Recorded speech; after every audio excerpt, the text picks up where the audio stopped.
ಮನಸ್ಸಿಗೆ ಎಷ್ಟು ನೆಮ್ಮದಿ ಆಯ್ತು ಗೊತ್ತಾ. ನಾನು ಪ್ರೆಗ್ನೆಂಟ್ ಅಂತ ಗೊತ್ತಾದಾಗಿಂದ ದೇವ್ರ ಹತ್ರ ಹೋಗಬೇಕು, ಎಲ್ಲ ಒಳ್ಳೇದಾಗಲಿ ಅಂತ ಕೇಳ್ಕೋಬೇಕು ಅಂತ ಎಷ್ಟು ಆಸೆ ಇತ್ತಪ್ಪ. ಪೂಜಾ, ದೇವ್ರ ಹತ್ರ ಹೋಗ್ಬೇಕು ಅಲ್ಲ, ದೇವ್ರ ಗುಡಿಗೆ ಹೋಗ್ಬೇಕು ಅಂತ ಅನ್ಬೇಕ. ಏನಿನ ಅಯ್ಯೋ, ಯಾಕ್ರಿ ನೀವು ಹಂಗೆ ಅನ್ಕೋತೀರಿ? ಹಂಗಲ್ಲ ಏನಿಲ್ಲಪ್ಪ, ಇಷ್ಟು ಬೇಗ ನಿಮ್ಮನ್ನೆಲ್ಲ ಬಿಟ್ಟು ನಾ ಹೋಗ್ಬಿಡ್ತೇನೆ. ಛೀ, ಒಳತೊಳತನ ಏನು ಬೆಳಗ್ಗೆ ಎದ್ದ ದೇವ್ರಿಗೆ ಒಳ್ಳೇದಾಗಲಿ ಅಂಥೇಳಿ ಇಬ್ರು ಗಂಡ ಹೆಂಡತಿ ಗುಡಿಗೆ ಬಂದೀವಿ, ಇಂಥದ್ದು ಮಾತಾಡ್ತಿಲ್ಲ ಪೂಜಾ. ಹೋಗ್ಲಿ ಬಿಡ್ರಿ, ಯಾಕಷ್ಟು ಸೀರಿಯಸ್ ಹಾಕಿರಿ? ನಿಜವಾಗ್ಲಪ್ಪ, ಮದುವೆ ಆದಮೇಲೆ ಒಂದೆಲ್ಲ ಒಂದು ಟೆನ್ಷನ್. ಸ್ಟಾರ್ಟಿಂಗ್ ಮದುವೆ ಆಗುವಾಗ ಆ ಸಿಂಚನ ಅವ್ರವ್ವ ಎಲ್ಲರೂ ಕಾಟ ಆಡಿದ್ರು. ಆಮೇಲೆ ಈ ಸಾಕ್ಷಿ ಅಲ್ರಿ, ಒಬ್ಬರಲ್ಲ ಒಬ್ಬರು ನಮ್ಮ ಜೀವನದಾಗ ಬರ್ತಾನೆ ಅದಾರಲ್ಲ, ನಾವು ಇದಕ್ಕೆಲ್ಲ ಅವಕಾಶ ಯಾಕೆ ಮಾಡ್ಕೊಡಕತ್ತೀವಿ? ತಪ್ಪು ನಿನಗಿಂತ ಹೆಚ್ಚು ನಂದ ಐತಿ ಪೂಜಾ. ಮದುವೆ ಆದಮೇಲೆ ಯಾರನ್ನ ಎಲ್ಲಿಟ್ಟಿರ್ಬೇಕು ಅಲ್ಲೇ ಇಟ್ಟಿರ್ಬೇಕಿತ್ತು. ನಾನೇ ತಪ್ಪು ಮಾಡಿತ್ತು. ಸಾರಿ ಪೂಜಾ, ನಿಜವಾಗ್ಲೂ ನಿನ್ನ ಮನಸ್ಸಿಗೆ ಭಾಳ ಬೇಜಾರು ಮಾಡಿಬಿಟ್ಟೆ. ಅಯ್ಯೋ ರೀ, ನೀವು ಅದನ್ನೆಲ್ಲ ನೆನೆಸ್ಕೊಂಡ ಈಗ ಮತ್ತೆ ಅದನ್ನೇ ಹಳೇ ಟೇಪ್ ರೆಕಾರ್ಡ್ರ್ ಸುತ್ತಿಸ್ಬೇಡ್ರಿ. ನನಗೆ ಕೇಳೋಕ್ಕಾಗಿಲ್ಲ. ಈಗ ಏನಿದ್ರು ನಮ್ಮ ಜೀವನದಾಗ ಹೊಸ ವ್ಯಕ್ತಿ ಬರತ್ತಾರ. ನಾವು ಖುಷಿಯಾಗಿ ಆರಾಮಾಗಿ ಮುಂದಿನ ಜೀವನದ ಬಗ್ಗೆ ವಿಚಾರ ಮಾಡ್ಬೇಕು ಹೊರತು ಹಳೇದನ್ನೆಲ್ಲ ತಕ್ಕೊಂತ ಮರ್ಕೊಂತ ಕೊಡಬಾರ್ದು. ರೀ, ನನಗೆ ಬೆಣ್ಣೆ ಮಸಾಲೆ ದೋಸೆ ತಿನ್ಬೇಕಂತ ಹೇಳ್ತ್ರಿ, ಕೊಡಿಸ್ತೀರಾ? ಅಯ್ಯೋ, ನಿನಗೇನೇನು ಬೇಕು ಹೇಳಪ್ಪ, ಎಲ್ಲ ಕೊಡಿಸ್ತಿರ್ತೀನಿ. ಯಾಕಂತಂದ್ರೆ ಆಮೇಲೆ ನನಗೆ ಹುಟ್ಟೋ ಮಗನೋ ಮಗಳು ಕಿವಿ ಹೊಡಿತಾವಂತ ಬಸರಿದ್ದಾಗ ಬೈಕಿ ತಿರ್ಸ್ಲಿಕ್ಕಂತಂದ್ರೆ ಅವ್ವ ಎಲ್ಲ ಸ್ಟ್ರಿಕ್ಟಾಗಿ ಹೇಳ್ಬಿಟ್ಟಾಳ. ನಿಜವಾಗ್ಲು ನಿಂಗೆ ಏನು ಬೇಕು ಹೇಳ, ನೀ ಕೈ ಮಾಡಿ ತೋರಿಸ್ತೀರ, ತಲೆ ಮೇಲೆ ಹೊತ್ಕೊಂಡು ಮಾಡೋ ಜವಾಬ್ದಾರಿ ನಂದು. ಅದ್ರಾಗೂ ಅವ್ವ ಸ್ಟ್ರಿಕ್ಟ್ ಆರ್ಡರ್ ಕೊಟ್ಬಿಟ್ಟಾಳ, ನೀವು ಆಫೀಸ್ ಅಂತ ಬಡ್ಕೋಬೇಡ, ಪೂಜಾನ ಜೊತೆ ಆದಷ್ಟು ಇರು, ಆಕೆ ಜೊತೆ ಟೈಮ್ ಸ್ಪೆಂಡ್ ಮಾಡು, ಆಕೆಗೆ ಏನು ಬೇಕು ಏನು ಬೇಡ ಎಲ್ಲ ನೋಡ್ಕೊ ಅಂಥೇಳಿ. ಈಗ ನನಗೇನೂ ಚಿಂತಿಲ್ಲ, ನೀನು ಡೆಲಿವರಿ ಆಗೋ ತನಕ ನಿಂದು ಆರೈಕೆ ಮಾಡೋದೊಂದೇ ನನಗೆ ಚಿಂತೆ.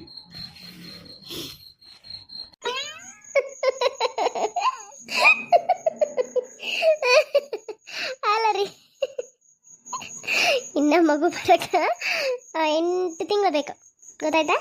ಅಲ್ಲಿವರೆಗೂ ನೀವು ವೇಟ್ ಮಾಡಲೇಬೇಕು. ಸರಿ ರೀ, ಹೋಗೋಣ. ಹಾಂ ಸರಿ, ನಿಂಗೆ ಫಸ್ಟ್ ಕ್ಲಾಸ್ ಒಂದು ಬೆಣ್ಣೆ ದೋಸೆ ಹೋಟೆಲ್ ಐತೆ, ಬಾ, ಮಸ್ತ್ ತಿನ್ನಿಸ್ತೀನಿ. ನೀ ಜೀವನ ತಿಂದಿರಬಾರ್ದು, ಅಷ್ಟು ಚಲೋ ಐತಿ, ಬಾ ಕರ್ಕೊಂಡು ಹೋಗ್ತೀನಿ. ಸರಿ ರೀ.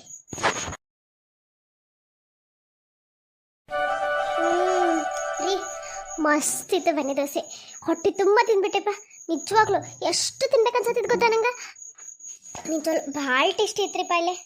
ಹ್ಞೂ ಪೂಜಾ, ಇಲ್ಲಿ ಗುರು ಕೊಟ್ಟೂರೇಶ್ವರ ಅಂಥೇಳಿ ಬೆಣ್ಣೆ ದೋಸೆ ಭಾಳ ಫೇಮಸ್ ಇದಿಲ್ಲಿ. ನಾನು ಮುಂಚೆ ಬೆಣ್ಣೆ ದೋಸೆ ತಿನ್ಬೇಕನ್ನಿಸ್ದಾಗ ಎಷ್ಟು ತ್ರಾಸಾಗಲಿದೆ.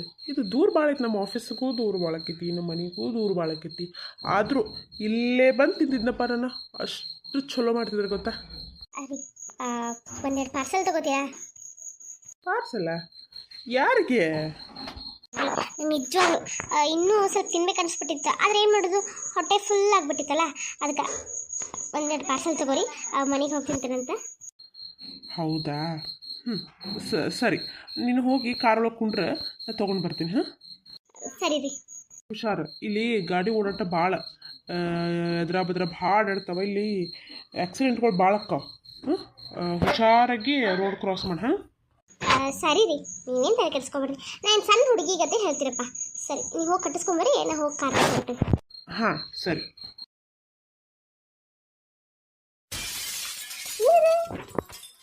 ಸಿದ್ಧಾರ್ಥ ರೂಮ್ ಹತ್ರ ಏನೋ ಆವಾಜ್ ಬಂದಂಗಾತ.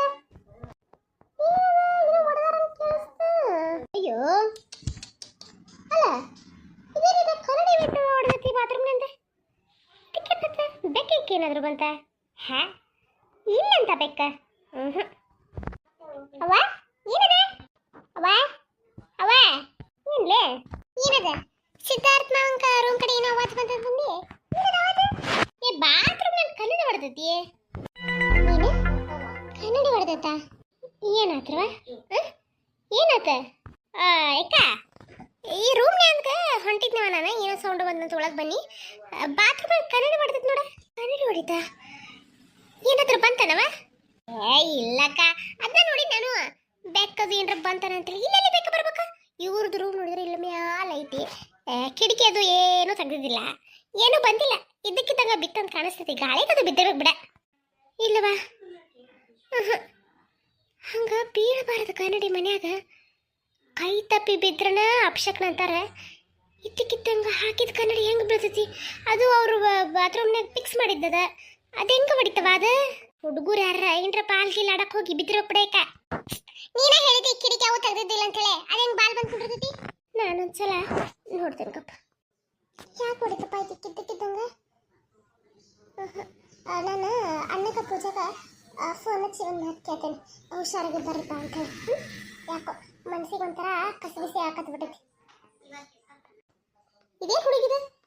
ಅದಕ್ಕೆ ನಾವು ಬರೀ ಇವಾಗ ಗಾಳಿ ಪಾಳಿಗೆ ಅದು ಬಿದ್ದಿರ್ಬೇಕು. ಅಷ್ಟೇ ಯಾಕೆ ಕೆಡ್ಸ್ಕೊತೀಯ ಶಶಿ? ಯಾಕೆ ಮಕ್ಕಳ ಒಂಥರನ ಆಗ್ಬಿಡ್ತಲ್ಲಿಂದ ಏನದ ಇಲ್ವಾ? ಯಾಕೋ ಕನ್ನಡಿ ಇದ್ದಕ್ಕಿದ್ದಂಗ ಹೊಡೆದೈತಿ. ಸಿದ್ಧಾರ್ಥ ಭಾಳ ಇಷ್ಟಪಟ್ಟು ಹಾಕಿಸ್ಕೊಂಡಿದ್ದದನ್ನ ಬಾತ್ರೂಮ್ನಾಗ. ಅದಕ್ಕೆ ಹಿಂಗೆ ನಮ್ಮ ಕೈ ಹೆಬ್ಬಟ್ಟದು ಇಟ್ರ ಲೈಟ್ ಹತ್ತಿರ್ತದ ಅಂತ ಕನ್ನಡಿ ಅದ. ಅದು ಇದ್ದಕ್ಕಿದ್ದಂಗ ಹೆಂಗೆ ಹೊಡಿತು ತಿಳಿಲಿಲ್ಲ. ಓ ಕರೆಂಟ್ ಹಾಕ್ಸಿದ್ರನ ಹೈ ವೋಲ್ಟೇಜ್ ಹಾಕಿರ್ಬೇಕತ್ತ. ಅದಕ್ಕೆ ಹೊಡೆದಿರ್ಬೇಕ. ಅದಕ್ಕೆಲ್ಲ ತಲೆ ಕೆಡ್ಸ್ಕೊತಾರನ. ಅದಕ್ಕೆ ಯಾಕೆ ಮಕ್ಕ ಹಿಂಗೆ ಮಾಡಿ ಇಲ್ವಾ? ಇಲ್ಲ ಶರಕ, ಭಾಳ ದಿನ ಆದ್ಮೇಲೆ ನಮ್ಮ ಮನ್ಯಾಗ ಒಂದು ಶುಭ ಸುದ್ದಿ ಕೇಳೀನಿ. ಪೂಜಾ ಹೊಟ್ಟಿಲೆ ಬೇರೆ ಅದಾಳ. ಇಬ್ರು ಸೇರಿ ಗುಡಿಗೆ ಹೋಗಿ ಬರ್ತಾರಂತ ಹೋಗ್ಯಾರ. ಯಾಕೋ ಮನಸ್ಸಿಗೆ ಸಮಾಧಾನ ಆಗೋದವ. ನಾವು ಒಂದು ಫೋನ್ ಮಾಡೇ ಬರ್ತೀನಂತಪ್ಪ ಅವ್ರಿಗೆ. ಅಯ್ಯೋ ಅತ್ತೆ, ಏನವ ಶಶಿ ಅಕ್ಕ ಹೋಗ್ಯಾಳೀಗ. ಕನ್ನಡ ಹೊಡಿತ ಯಾಕೋ ಮನಸ್ಸಿಗೆ ಒಂಥರ ಆಗತ್ತತಿ. ಅವ್ರ ಜೊತೆ ಒಂದಿಟ್ಟು ಮಾತಾಡೇ ಬರ್ತೇನೆ ಅಂತ ಹೇಳಿ. ನೀ ಏನು ತಿಳ್ಕೊಬೇಡ, ನಿಕ್ಕೊಂಡ್ರೆ ನೀವು ಒಂದು ಗ್ಲಾಸ್ ನೀರು ತಂದು ಕೊಡ್ಲಾ ನಾನು? ಇಲ್ವಾ ಪ್ರೀತಿ? ಬೇಡ. ಯಾಕೋ ಮನಸ್ಸಿಗೆ ಬೆಳಗ್ಗೆಯಿಂದನೂ ಅಷ್ಟೇ ನನಗೆ ಸಮಾಧಾನನೇ ಇಲ್ಲ. ಯಾಕೋ ಒಂಥರನೇ ಆಗತ್ತೈತಿ. ಪೂಜಾಗ ಸಿದ್ಧಾರ್ಥ ಫೋನ್ ಮಾಡಿ ಒಂದು ತೂತ್ಲೆ ಗುಡಿಗಟ್ಟು ಹೋಗಿ ಹುಷಾರ್ಲೆ ಮನೆಗೆ ಬಂದ್ಬಿಡ್ರಿ ಅಂತ ಹೇಳಿ. ಹೋಗಿ ಪ್ರೀತಿ ಹೇಳ್ಕೊ ಹೋಗುವ. ಅಲ್ಲತ್ತಿ ಅಷ್ಟಕ್ಕೆ ಯಾಕೆ ಟೆನ್ಷನ್ ಮಾಡ್ಕೊಳಕತ್ತೀರ ಅಂತ ನೀವು? ಮನ್ಯಾಗ ಕರೆಂಟ್ ಅಂದ್ಮೇಲೆ ಹೊಡಿ ಬಾಬು. ಅವ ಎಷ್ಟು ಸೂಕ್ಷ್ಮ ಇರ್ತಾವ ನಿಂಗೆ ಗೊತ್ತಿದ್ದಲ್ಲ. ಅದ್ರಾಗ ಕರೆಂಟು ಲೈಟು ಎಲ್ಲ ಹಾಕ್ಸಿದ್ದೈತದ. ಬಾ ದಿನ ಆತಲ್ಲ ಈ ಮನೆ ಕಟ್ಟಿದಾಗ ಹಾಕ್ಸಿದ್ದದ. ಕರೆಂಟ್ ಆತಿಗೆ ಏನೋ ಆಗಿ ಹೊಡೆದಿರ್ಬೇಕು ಬಿಡ. ಅದಕ್ಕೆ ಯಾಕೆ ಅದನ್ನ ಲೇಟ್ ಮಾಡ್ಕೋತೀರ ನೀವು? ನೀವು ಹಳೇ ಮಂದಿ ಹಿಂಗ. ನೀವು ಏನಾರ ಒಂದು ಕಲ್ಪಿಸ್ಕೋದು ಹುಚ್ಚತನದ್ಲೆ ಅದನ್ನ ಮನಸ್ಸಿನಾಗ ಇಟ್ಕೊಂಡು ಕೊರಗೋದು ಬಿಡ್ರಿ. ಏನೂ ಆಗಿರಲ್ಲ. ಈಗ ನಾ ಫೋನ್ ಹಚ್ಚಿ ಮಾತಾಡ್ಬೇಕಲ್ಲ. ಶಶಿಯಕ್ಕ ಹೋಗ್ಯಾಳ, ನಾನು ಹೋಗಿ ಹೇಳ್ತೇನೆ ಆತಾ. ಹ್ಞೂವಾ ಹೋಗಿ ಪ್ರೀತಿ ಹೋಗುವ. ನೀ ಏನು ಟೆನ್ಷನ್ ತಗೋಬಿಡತ್ತಿ, ನಾ ಹೇಳ್ತೇನೆ. ನೀನು ಇಲ್ಲೇ ಕುಡ್ರಿ. ಅವ ಒಂದಿಟ್ಟು ನೋಡ್ಕೊ. ಹೌದಕ್ಕ, ಯಾಕಷ್ಟು ಟೆನ್ಷನ್ ತಗೊಂಡಿ ನೀನು? ಏನಾಗಂಗಿಲ್ಲ, ಏನೂ ಆಗಂಗಿಲ್ಲ. ಎಲ್ಲ ಒಳ್ಳೇದೇ ಆಕ್ಕೈತಿ. ನೀ ಅನ್ಕೊಂಡಂಗ ಈ ಮನೆಗೊಬ್ಬ ಪುಟ್ಟ ರಾಜ್ಕುಮಾರಿನ ಬಂದ ಬರ್ತಾರೆ. ನೀ ಏನೂ ತಲೆ ಕೆಡಿಸ್ಕೊಬೇಡ ಅದ್ರ ಬಗ್ಗೆ. ಆತವ ಶರಕ, ನಿನ್ನ ಬಾಯ್ ಹರಕಿಲ್ಲ ಅಷ್ಟಂದ್ರೆ ಸಾಕವ. ಅದು ಇವ್ರ ರೂಮ್ನಾಗ ಕನ್ನಡಿ ಹೊಡಿಬೇಕಂತಂದ್ರೆ ನನಗೆ ಯಾಕೋ ಒಂಥರ ಅನ್ನಿಸ್ತು. ಅದಕ್ಕೆ ದೇವ್ರ ಮೇಲೆ ಭಾರ ಹಾಕ್ಬಿಡ್ತೀನಿ ಅಷ್ಟಕ್ಕೆಲ್ಲ ತಲೆ ಕೆಡ್ಸ್ಕೊತಾರನ. ತಲೆ ಕೆಡ್ಸ್ಕೊಡು. ಅವ್ವ ಹಾಂ ಹೇಳವ, ಹಚ್ಚಿದ್ದೆ. ಅಯ್ಯೋ ಅವ್ವ, ನೀ ಏನು ತಲೆ ಕೆಡ್ಸ್ಕೊಡ. ಸಿದ್ಧಾರ್ಥನ ಎತ್ತಿದ್ದ ಗುಡಿಗೆ ಹೋಗಿದ್ರಂತ. ವೈನಿಗೆ ಮಸಾಲೆ ದೋಸೆ, ಬೆನ್ನಿ ಮಸಾಲೆ ದೋಸೆ ತಿನ್ನೋಂಗಾಗಿತ್ತಂತ. ಅವ್ರ ಹೋಟೆಲ್ ಕರ್ಕೊಂಡು ಹೋಗ್ಯಾನಂತ. ಇಬ್ರು ಬರಾತಾರಂತಿದ್ದೇನ. ಕಟ್ಟಿಸ್ಕೊಳಕ್ ಹೋಗ್ಯಾನಂತ. ಆಕಿ ವೈನಿ ಮನ್ಯಾಗ ತಿಂತೀನ್ರಿ, ನಂಗೆ ಹೊಟ್ಟೆ ತುಂಬಿಟ್ಟೈತಿ ತಿನ್ನಾಕ, ಕಟ್ಟಿಸ್ಕೊರಿ ಅಂತ ಭಾಳ ಆಸೆ ಪಟ್ಟು ಕೇಳಿದ್ರಂತ. ಹಿಂಗಾಗಿ ಕಟ್ಟಿಸ್ಕೊತಾನಂತ. ನೀ ಏನು ತಲೆ ಕೆಡ್ಸ್ಕೊಡ. ಹುಷಾರಾಗೆ ಬರ್ತಾರ ಅವ್ರು. ಹೇಳಿನವ್ರಿಗೆ ಆರಾಮ್ ಬಾಪ, ಯಾಕೋ ಅವ್ವ ಸ್ವಲ್ಪ ಸಮಾಧಾನ ಆಗೋಳು. ಹಿಂಗೆಲ್ಲ ಆಗೈತೆ ಅಂತ ಏನು ಹೇಳಕ್ ಹೋಗ್ಲಿಲ್ಲ. ಅದ ಅವ ಒಂದು ಸ್ವಲ್ಪ ಯಾಕೋ ಟೆನ್ಷನ್ ಮಾಡ್ಕೋತಾಳ. ಹುಷಾರಿಗೆ ಬರ್ರಿ ಅಂತ ಹೇಳಿನಿ. ಹ್ಞೂ ಅಂತ ಹೇಳವ. ಹೌದಾ, ಸರಿ ಸರಿ. ಯಾಕೆ ಹಿಂಗಾತ? ಇಷ್ಟು ದಿನ ಇಲ್ಲದ ಈಗ ಒಮ್ಮೆ ಇವ್ರ ರೂಮ್ನಾಗ ಕನ್ನಡ ಹೊಡಿಬೇಕಂದ್ರೆ ಯಾಕೆನವ? ಯಾಕೋ ಭಟ್ರಿಗೆ ಒಂದು ಮಾತು ಫೋನ್ ಹಚ್ಚಿ ಕೇಳ. ಆಯ್ಕ ಹಂಗ ಏನ್ರ ಮಾಡಿದ್ದಿ ಮತ್ತೆ ಅವರು ಸುಳ್ಳ ಏನ್ರ ಒಂದು ಹೇಳ್ತಾರ ಬಿಡಾಯ್ಕ. ಆಮೇಲೆ ಅವೆಲ್ಲ ಮನಸ್ಸಿನಾಗ ಉಳಿತಾವು, ಕೇಳಕ್ ಹೋಗ್ಬಾರ್ದಂತ ಅವನ್ನೆಲ್ಲ. ನೀನೇನು ತಲೆ ಕೆಡ್ಸ್ಕೊಬೇಡ. ನೀನು ಆರಾಮಾಗಿ ಹೋಗಿ ನಿನ್ನ ರೂಮಿಗೆ ರೆಸ್ಟ್ ಮಾಡು. ನಾ ಸಿದ್ಧಾರ್ಥ ಪೂಜಾ ಬರಂತಲೇ ಫಸ್ಟ್ ನಿನ್ನ ನೋಡೋಗ್ರಿ ಅಂತ ಕಳಿಸ್ತೇನೆ ಆತಾ. ನೀ ಏನೂ ತಲೆ ಕೆಡ್ಸ್ಕೊಬೇಡ. ಹಿಂಗಂತೀಯ ಶರಕ? ಹೌದೈಕ. ಹಿಂಗ ಮನಸ್ಸಿಗೆ ಸಮಾಧಾನ ಆಗಲಿಲ್ಲ ಅಂದ್ರೆ ಹೋಗಿ ದೇವ್ರ ಮುಂದೆ ಹೋಗಿ ಒಂದು ತುಪ್ಪ ದೀಪ ಹಚ್ಚೋಕೆ ಹೋಗಿ. ಆತರ ಆತು, ಅಷ್ಟು ಮಾಡ್ತೇವೆ. ಶಶಿ, ನಿಮ್ಮ ಅವ್ವ ಸುಳ್ಳು ಎಲ್ಲಕ್ಕೂ ಟೆನ್ಷನ್ ತಗೋತಾಳ ನೋಡು. ಅಯ್ಯೋ ರೀ, ಏನಿದೆ? ಪೂಜಾ ಚಿರ್ಸಂಗಾಯ್ತ? ಏನಾತ ಪೂಜಾ?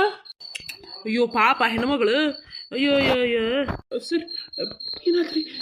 ಯಾರು ಚಿರಿದ್ರಲ್ಲ ಅದು ಸರ್. ಅಲ್ಲೇ ಒಬ್ರು ಹೆಣ್ಮಗಳಿಗೆ ಪಾಪ ಆಕ್ಸಿಡೆಂಟ್ ಆಗಿಬಿಡ್ತ್ರಿ. ರೋಡ್ದಾಗ ಕ್ರಾಸ್ ಮಾಡತ್ತಿರ್ಲಿಕ್ಕೆ ಹೆಣ್ಮಗಳು ಗಾಡಿ ತಂದು ಗುದ್ದಿ ಬಿಟ್ಟ ನೋಡ್ರಿ. ಏನು ಹೇಳತ್ತೀರಿ? ಏನು ಹೇಳತ್ತೀರಿ ನೀವು?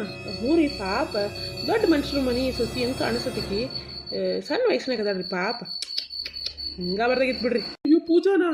ಪೂಜಾ ಗಂಡ ಮಗ ಹಿಂಗೆ ಹೊಡಿದ?